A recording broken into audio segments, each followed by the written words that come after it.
on this computer. Oh, go. Hey everyone. That's for the recording. You know, I'm not really that always happy. Okay, I'm making one more post. Was that your customer service voice, Cassie? Yeah. Hi. No, my customer service voice is usually behind my text messaging. Okay, so we posted all over, so hopefully people will show up. If not, we are recording it, Shannon, so that's exciting. And I'm sorry I didn't even post about it till later today because, again, I forgot it was even Monday. It's okay. I'm losing my mind. I need Sabrina to set reminders on her phone to always tell me, Cassie, it's Monday. Cassie, it's Monday. Okay. Everybody runs together when you stay home. You going to bed? Love you. Hey, I'm going to the gym in just a minute. I'm going to zoom in on my phone at the gym. Okay. Oh, yeah. Okay, so tonight we have Shannon who's going to come and talk to us, and I'm going to hand it over to her in just a few minutes because we have 6 or 7, I don't know, a few days left, 6 days left in the month for the $49 join special. And I want to really encourage you all to really take that opportunity and share it with people. Because this is the best way to get your team up and going and growing by offering them the $49 join special. It's such a blessing to so many people who can join, even when they don't know they want it. Like, I didn't know I wanted Scentsy, and I would dare to say most of the people in here, you can raise your hand if your video's up. When you joined Scentsy, did you know this is what you wanted or needed? If that's a no, raise your hand. Oh my God. So every single person with their camera that I can see just raise their hand. So we never know who wants it. And I will tell you, the business builders in Brave family always tell me this is not why I joined, but I sure am glad I did. And remember, if we're not getting people to join our team, many times it's because we're not asking. So I want to encourage you guys in the last week of the month to make sure that you're asking people, because yes, after the $49 join special is gone, the $59 hostess special will still be here. But this way, what I love about the $49 join is they join, they do a launch party. People usually put more into their launch party than they're going to do for a party that you're hosting. Even because a lot of times if they're doing that, they're thinking, if this goes good, I may join. But like my motto, and I always tell people, my motto is to jump and catch yourself on the way down. Because a lot of times we don't even realize this is what we want or need, like I said. So thank you guys for coming on the call. I am here. I am going to log on from my phone, and I will be driving. So Amanda, head director, will close it up after Shannon's finished. But Shannon has a lot to share with us tonight, so I'm really excited to hear from her. You ready, Shannon? And Shannon, when you start, will you tell a little bit, like, tell everyone how long you've been with us and all that good stuff? Okay? Yes. Thanks. Okay, so I am Shannon Evans. Daniel and Amanda Head are my brother and my sister-in-law. Oh, my oldest son is coming. Y'all give me just a second.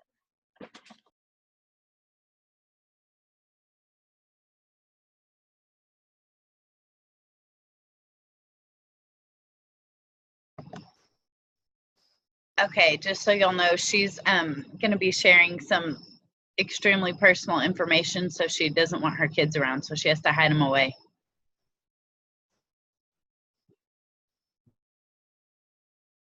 Did he already get out? No, okay. She's gone. back. I'm so sorry. He was not supposed to be here yet. That was not the plan. Okay, so I'm Shannon Evans. I joined Scentsy in February of 20 20-something. 2015? Yes. 2015, 2016. No. Yes, because I've been to 3 SFRs and I missed my first year. So yes, 2015. Okay, bye. Be careful. Okay. He got a ride home. Yay. Okay, so I have been selling Scentsy since February 2015. So when I initially joined Scentsy, it was because Amanda kept telling me I should, and I love Scentsy and I couldn't afford it. So when I say I can't afford it, a lot of people maybe underestimate what I mean by can't afford it. And so I'm going to share a little bit about my life up until I joined Scentsy, my adult life, I kind of wrote out me a timeline. I'm going to spare y'all a lot of it because it's a lot of detail that's just, maybe if you personally ever want to hear my whole story, we can take several hours and go over it, but I'm going to try to condense it for tonight because if you know me, you know that I can talk a lot. So I'm going to keep myself on track, I promise. So when I'm going to share one thing, a couple of things from my childhood. So at 12 years old, I was diagnosed with bipolar disorder. They called it manic depression back then. Basically, I suffered with insomnia and just fits of rage and just a lot of different things. Excessive energy, I guess you could say. So basically, I was a bit off my rocker. I had to start being medicated at 12 years old. I then spent the next over a decade on and off of meds, which really only served to exacerbate the problem. So I'm just going to tell you that to start with. I started drinking at 14 years old with friends of mine heavily on the weekends. When I was 15 years old, I found out that my dad had adopted me, my daddy, and that my sperm donor, that's what we call him, he was a raging alcoholic. So at that point, I realized that I kind of drank like a raging alcoholic when I drank. So I quit drinking at that point. Well, at 15, I started smoking marijuana and I self-medicated with it, I'll say. By 16, I realized that I could be making money. And so I actually began selling marijuana for spending money. I had a couple of jobs, but I've always had a very, very hard time keeping jobs because if you know anything about mental illness or if you suffer from it, you know that it can be very hard to I don't know how to explain like the stress of knowing you have to clock in by this certain time the next morning and you can't even go to sleep and you're like looking at the clock and it's very stressful and it can give you very high anxiety. And so a lot of times I would like be late to work or be so tired when I got there I wasn't worth the crap or whatever. So I had a lot of hard time holding down jobs. So I sold weed to make money. And so I'm sorry if that shocks y'all. Y'all are either going to really respect me or really think I'm crazy after this call. But I'm going to be real with y'all because hashtag this is me. So let's see. When I was 16, I got a ticket for shoplifting. I was with my brother and his girlfriend, and I had money, and I shoplifted anyway. I also contribute that to being bipolar and just doing random stupid things because you're manic and that's your outlet or whatnot. At 17, I was arrested for shoplifting 2 days before Christmas, and my grandmother came and bailed me out of jail at like 2 o'clock in the morning. And it was a really bad thing for me, and she wouldn't speak to me. And so finally I said, please just say something to me. And she told me it's okay to make a mistake as long as you learn from it. And so I did, and I've never ever stolen again in my life. And it was a very big part of my life, a very I would say it changed my life. I could have continued to go down a very bad path as far as like who I am as a person. And I know past that I've done things that other people might frown upon, but they weren't malicious. I wasn't stealing from people. I wasn't hurting people. So I didn't always still make good choices. So let's see, by the time I was 18 years old, I was basically selling enough weed to make about $500 a week, which is what it cost me to live at that point, because I also at 18 years old started doing methamphetamines. At 19 years old, I met a guy, and it was love at first sight. He also did drugs, however, and he was and still is today an intravenous drug user. He did quit for a lot of years while we were together, but we still, our relationship ended up being very toxic for both of us. So he was arrested in early 2001. And on April 7th, 2001, we got married by the JP while he was in jail with glass between us. on a telephone. So, I spent the entire 18 months he was in prison doing methamphetamines, and I ended up only weighing 82 pounds. I'm 5'7". Daniel came home from the military and actually told my parents, like, Shannon's on drugs. She's got to be. And they asked me, and I told them no, and they believed me because I was always a skinny person, just not necessarily this skinny. So, 2002, Ben was released from prison. I cleaned up. We got a house. We rented it. We were both working. I had always lived with my parents, and I wasn't used to the whole being a wife thing. It takes a lot of getting used to. Well, I got pregnant with Christopher very soon thereafter in August. So he got out in early 2002, and by August, I was pregnant with our first son. He hit me for the very first time while I was pregnant with our first son, and he was remorseful, and so I didn't leave. That brought on years of continued abuse that I allowed and that I stayed around for. When Christopher was 9 months old, I got pregnant with I'm sorry if I get emotional. It's kind of hard to talk about sometimes.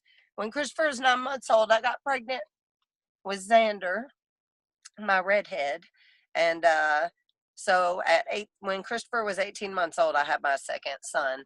So Ben didn't really help me with our kids. He wasn't interactive in our family. He went to work and came home and slept, and that was basically it. Well, it wasn't until years later that I found out that Ben had been taking pills and doing drugs behind my back, and I never really realized it because I was so busy like being mom and raising my kids. So basically it ended up that Ben just started giving me less and less bill money every week, and I reverted back to selling weed again because like I've got kids to take care of, and I know I can make money like this. So like why wouldn't you, and the kids don't know, and you're not doing it around them, and you give yourself all these reasons that it's okay because really you're just trying to make it. So let's see. So in April 2007, I left Ben and he disappeared off the face of the earth for a while. I almost lost my house. My dad helped me keep my house, and then I had to pay him with my income tax the next year. But that started my life in um, a different light, I guess. I had gotten rid of the abuse, and I ended up getting in a relationship with my best friend, Blake. We've had problems since we've been together, but Blake is still my backbone in a lot of ways, and he loves me when I can't love myself, and he understands my crazy. So the reason I'm telling you all of this, and the reason I feel like it's important that you do know something about my background, is because I want you to understand that some of the best people that you could ever meet might have horrible backgrounds that just appall you and make you like, you know, Cassie Shaw has never seen or lived through the things that I have, but that doesn't make her respect me any less, and that doesn't make her love me any less because she knows that what I've been through and the things I've done don't necessarily dictate who I am. And not only that, I don't allow them to dictate who I am because I have decided that I don't have to.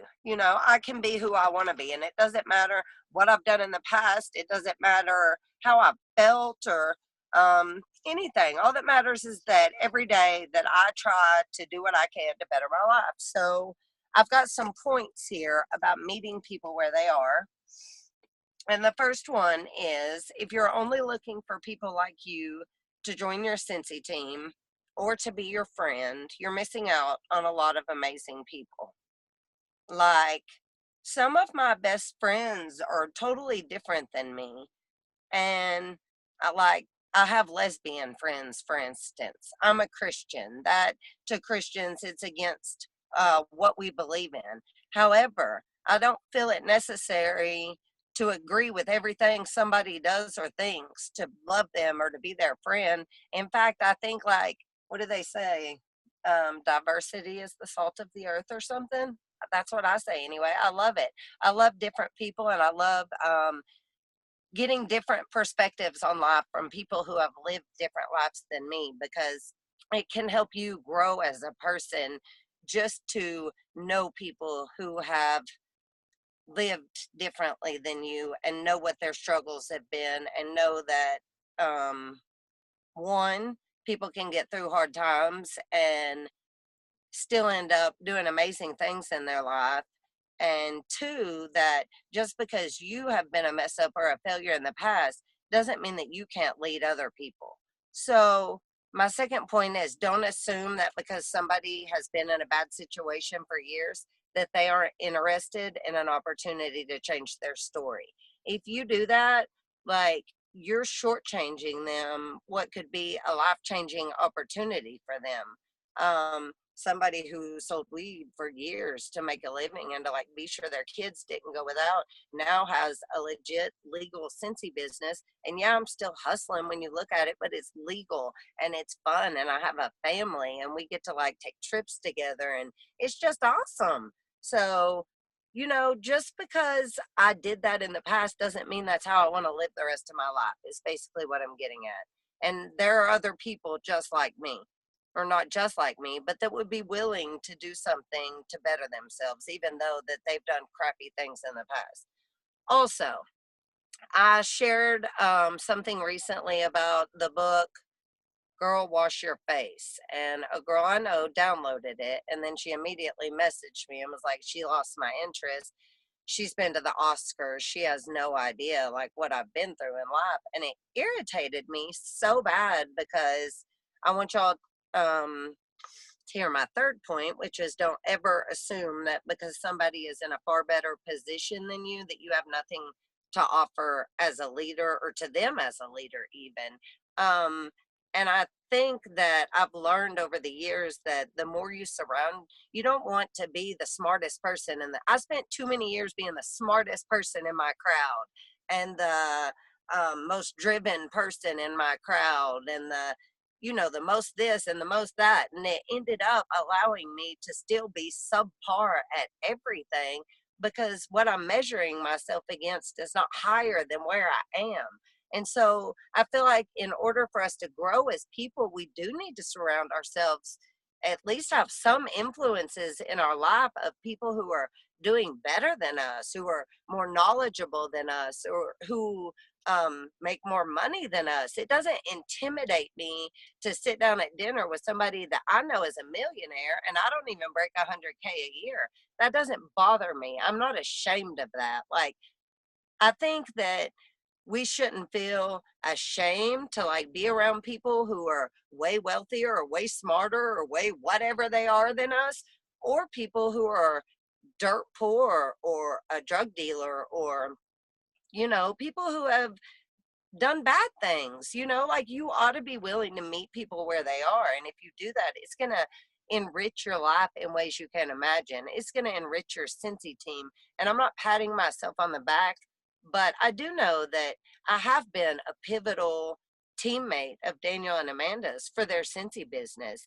And to know that, like I'm proud of myself. And I think that's okay to be proud of myself, because I spent a lot of years being really just depressed about where I was in life, and unhappy with where I was. And I knew, like, when I was a kid, I had really big dreams, and I felt like such a fake and such a sham and such a loser for not being able to realize those dreams, and I felt stuck.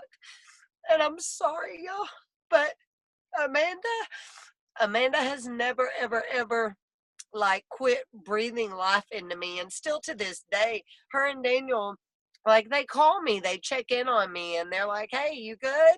And if I'm not good, we talk about it, and then I shake it off and I move on. And Amanda told me the other day, you know what I love about you? You don't let life keep you down. And the reason I don't let life keep me down is because people like Amanda are willing to meet me where I am. And you have the chance to change lives, and it's beautiful when that actually happens. I'm so sorry. My next point is, be willing to open your mind and heart to embrace people of different socioeconomic backgrounds, incomes, religions, or lack thereof, social statuses, tax brackets, it doesn't matter. The more you grow as a person, like, what do they call it? Self-development or whatnot, like trying to become who you want to be in life, the more you realize that you're not so special. We're all so much the same, even though we have so many life differences, all of us have like a drive to see our kids be able to do what they want to do. We have a drive to be able to, offer our kids things maybe that our parents couldn't offer us, or to be able to, I don't know, at one point for me, we spent $60 a week in groceries for 5 people. Now, I don't know if you've ever fed 5 people off of $60 a week, but it kind of sucks and kids get kind of mad about it. But I did it for years. And Amanda just convinced me that just because that's where I was didn't mean that's where I had to stay. And if she hadn't done that, I might still be there today. And like, I went and spent $50 on one meal today. That's something I never could have done before Scentsy, even when I was doing other things to make money, and I was making money, but it was, I don't know how to explain it. So my life has been changed drastically, and not only do I have more self-confidence, I've been able to face my past, and I've been able to forgive myself, and then I've been able to pat myself on the back and be like, you know what, girl, you are a warrior. Like, you've literally been through hell and back and made it, and you're still going, and now you're building a Scentsy team. And when I do tell people who meet me, like for instance, the girls that work at my pharmacy, I go to a mental health clinic for my mental health needs because um, Blake made me years ago go get help and really like do what I needed to do to save myself because my mental illness was consuming me. And so I did, and I go to a mental health clinic. Well, you can only go to one pharmacy if you go to this place. And so I've known these girls for years.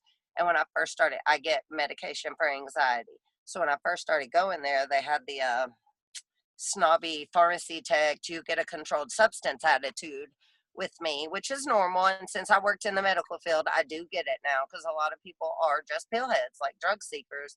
But I'm not like that. And I'm very like strict about that because I don't ever want to be like that because my ex-husband was like that and I can't stand that. So anyway, now though they know my story, they actually know where I've been. They know everything about me. We've talked about it.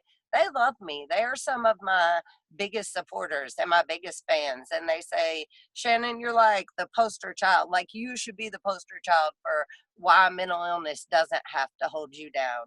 And that's another huge part of my story. Not only the history with drugs and everything, but mental illness has played a huge part in my life and in trouble keeping jobs and in, I mean, just a lot of ways. Bipolar is a dirty, dirty illness, and it will take over your mind if you don't get it treated. So, and so just be willing to embrace people where they are and offer them something better, because when you do that, you're not only blessing them, you're blessing yourself.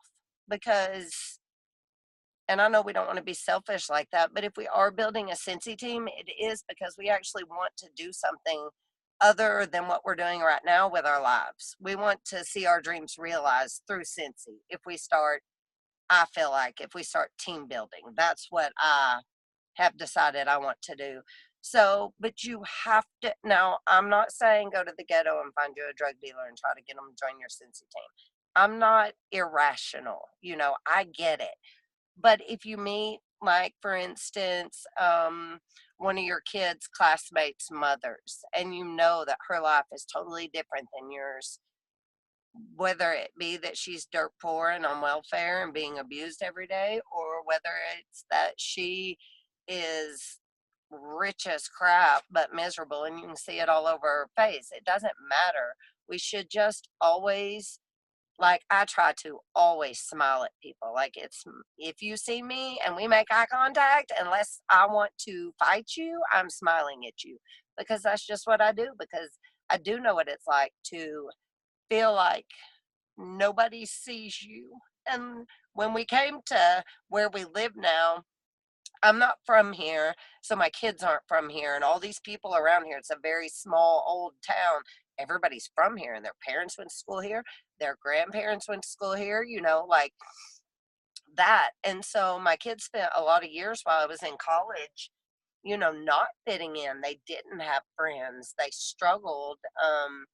Nobody knew us. And so since I joined Scentsy, everybody knows me, y'all. Like everybody at the baseball games, at the volleyball games, all the coaches know me. All the teachers know me. The superintendent and I are on a first name basis. They want me to join the Chamber of Commerce. Like I was a drug dealer and they want me to join the Chamber of Commerce, y'all. So that's a big freaking deal. And that never would have happened if Amanda had not been willing to meet me right where I was and loved me. Like, she just loved me, y'all. And she kept telling me, like, that there's better than this, and you can do better than this, and you are better than this. And sometimes when you have had it beat into your mind for so many years that you are lazy and that you are worthless and that you are spoiled and all these bad things, you do start to believe it. And I'm a strong-minded person, but one person can only take so much verbal abuse before they do start internalizing it and believing it. And Amanda tried to counteract all of that by filling me with positive affirmation and words of love, and basically filling me up where I was being bled dry at every turn. And she changed my life, and that's a big deal. And I feel like that would be the biggest thing in the world, to know that I could change somebody's life like that. Also, let me dry my eyes. Okay. Also, I hear a lot of people on my team especially say, oh, I can't build a team because I have nothing to offer them. Like they have a college degree and they're smarter than me and they're this and they're that. Well, guess what? I've got a lady on my team who is a rock star in every sense of the word. She trains herself. She barely ever asks me anything. She's hit every goal. She sells over $1,000 a month. She is a teacher, a full-time teacher. She's awesome, but she still tells me, you're so helpful. I'm so appreciative of you. You always do. If I have an answer, you're there for me. You help me figure it out. You keep me updated on my goals. So you can lead somebody who's more educated, or has more money, God forbid. You could actually benefit their lives even if they're doing way better than you are. And I know that people don't realize that. And I spent a lot of years in that mindset, that fixed mindset of, oh, I can only mentor people who have less than me, or who in my mind are less than me, if that makes sense. But it's not true. It's a lie that we tell ourselves. And when we tell ourselves those lies, we're screwing ourselves, honestly, out of a lot of love and friendship and good teammates that we could have. So anyway, I don't know what time it is. I only talked for 30 minutes. I think I did good. Does anybody have any questions? Did I scare y'all? Do y'all think I'm a creeper now? I'm a good girl, I promise. And I don't sell weed anymore. So we good. It's legal beagle around here now, you guys. And Cassie is working out. You go, girl. She is. Oh, she's turning her video off. I'm getting in trouble. Oh, we've been watching her the whole time. Oh, I missed it. On. It turned back on, so she doesn't even. Okay. I wrote down a bunch of things. If you guys, does anybody have questions? Can you raise your hands, or if you do, and I'll talk for a second. So I'm glad you kept talking after your last very serious comment, because I didn't know if I was going to be able to talk. You almost made me cry. I wrote a couple of things down. I hope it makes sense now. You said that we've all done crappy things, and I just wanted to add to that. We all have some kind of some kind of secret or skeleton in our closet, right? That we don't want people to know about. And this was really hard for Shannon to share because a lot of us haven't been through what she's been through, or even put ourselves through what she did. You know, a lot of us don't have that kind of story, but then a lot of people do, and they don't want to share that because other people might not accept them or things like that. She said, always look to be better than you are. I think that that's super important, because we should always be growing. I know for myself, I think Cassie and I were doing the book club last year or earlier this year, and there was something somewhere in some book that said, if you're not reading, you're not growing, and if you're not growing, you're dying. And I was like, whoa, okay. So I read all the time, and I do podcasts all the time, but I'm constantly trying to find out where I need to better myself. And Shannon does the same thing, and she has always done that, and I've always seen that, even when she didn't. So that was pretty awesome. I want, Shannon, you to know that you should definitely be proud of yourself, because you said you are proud of yourself, but I wanted you to know that you should absolutely be so proud of yourself, because you have for sure been a pivotal person on my team. In fact, the only one at one point in time. And we love you, and we are thankful for you, and it is amazing to watch you grow. So there's that. You have self-confidence, and you used to not have that, and it's pretty amazing. And Scentsy is almost like a drive for Shannon, to see, like, if she can make the top 5 list, or if she can beat somebody's PRV, you know, friendly competition, nothing hated or anything, but she you know, she loves that stuff because she really does well with it. And so that's pretty amazing for her. And your self-confidence is pretty good. I'm pretty proud of you. Team building allows us to be, you talked about team building and why we should build a team.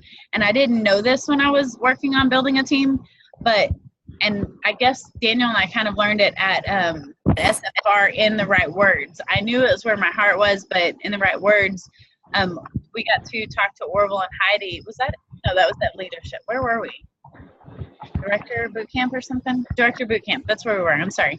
And we got to talk to Orville for a little while, and he explained the way the business works. And at some point in time, you become influential, right? And that's like I think it's everyone's dream. You don't even know it's your dream until you start building a team and you get to lead people and you get to watch them do exactly what Shannon's done and come to a complete 180 in their lives. And that kind of thing is where I know I thrive on that, because I love, like, it's better than any part of this business than I can even explain. Like, I love watching people become successful in things in ways they never knew it was possible. That is the best thing in the whole world. And to know that I even maybe just planted a seed in that is just amazing. And knowing that you're doing what you're supposed to be doing. So that's awesome. Shannon does always smile at people. And I am kind of an introvert. Okay. So, I mean, I am an introvert. I can be extroverted. I have the ability, but my nature is to be very, like, if I were in the store with you, I'm probably not going to look at you because I'm terrified of what might happen if we accidentally make eye contact. Okay. I'm getting better, y'all. I'm getting better. Shannon, however, is that person I'm scared of. Like, she is coming around, like, smiling at everyone, and, like, I'm like way out of my comfort zone, like somebody stalking me, you know, and she's like, and so we've talked about this, and I'm like, why do you do that? Because that's so weird. It's like, stop doing that. And she's like, what if I make their day better? Like, what if they're having a really crappy day and my smile made them know that what they're doing today matters? And that was like a reality check for me, because I'm like, oh, and you know, basically, can I make a difference in someone else's life today just by smiling at them? Okay, then that's what I'm going to do. And she's really good at it. And it's amazing. And so smile at people, and I try to do the same. I try to look up and, like, look around and make sure I, you know, try to be nice to people. And I credit that to Shannon, because I am not good at that. And she is really good at that. She does make people smile. It's amazing. Shannon, you have a lot of comments. I hope you've been reading them, or 3 comments. I'm sorry. Not maybe. I don't know. I can't figure out this thing. It's like sliding up and down, but I don't see any questions necessarily as much as I do comments and thank yous for sharing your story. So, okay. So thank you all so much. I was a bit worried that, like I said, you'll either really have no respect for me or you'll have a lot for me after this call, because I have, I do have a colorful history, if you will. There were just a couple more things I wanted to say that Amanda reminded me of, but in my son's athletic program, they have a couple of phrases, catchphrases, and we use them as hashtags because we're cool like that. We're the cool kids. But so one of them is stay hungry. And when I first heard that, I was like, oh my gosh, like that is me, because like I have been hungry. I was telling Amanda the other night, that there was a time basically where I fed all my kids and then I just got what was left over, even if it was just a few bites of food. And so I have been hungry, in fact. And so when somebody says stay hungry and that'll help you get where you want to get, like, it doesn't necessarily mean you have to be hungry for food. It means, like, my whole life I wanted an in-ground swimming pool. Well, at one point I'd finally convinced myself, like, get over yourself, Shannon. Who do you think you are? Like, what have you ever done to deserve an in-ground pool? And so I let it kind of convince me for a while that I just didn't want one anymore because I don't deserve one, right? But like, screw that, because yes, I do deserve an in-ground pool. Like, yes, I do. And so you should stay hungry for the things that you want. Like, don't let your circumstances or your life convince you. And like, and then take this on with people that you meet. Like, if you can see them like surrendering to their circumstances, challenge them to not do that, because literally it's been so huge for me. And then also our other one is eat, because if you stay hungry, you're going to eat, right? So eat stands for energy and attitude and training. And so I try to apply that to my Scentsy business. I try to have a very high energy when I'm interacting with my customers, when I'm interacting with party hosts, anybody. I'm just high energy about it. I'm excited about it. They can tell I'm excited about it. So energy, my attitude is very positive. When we have changes with Scentsy, they went up on the price of the bars, for instance. I never was negative about it. I was like, I can't believe they didn't go up on the price before now. And I can't believe they only went up to $6. Thank you, Scentsy. I never had a bad attitude about it. So another good thing is to keep your attitude strong. And then training. How much do you want this and how much are you willing to put into training yourself? Because there is literally so much information on the workstation. So those are just a few things, and I know that's not really necessarily what we were talking about tonight, but I thought it was good, and this is my training call, so I can be random if I want to, right? You can. Does anyone else have anything that you want to say? I'm trying to do the whole hesitate thing and wait. Not so good at it. Cassie's way better.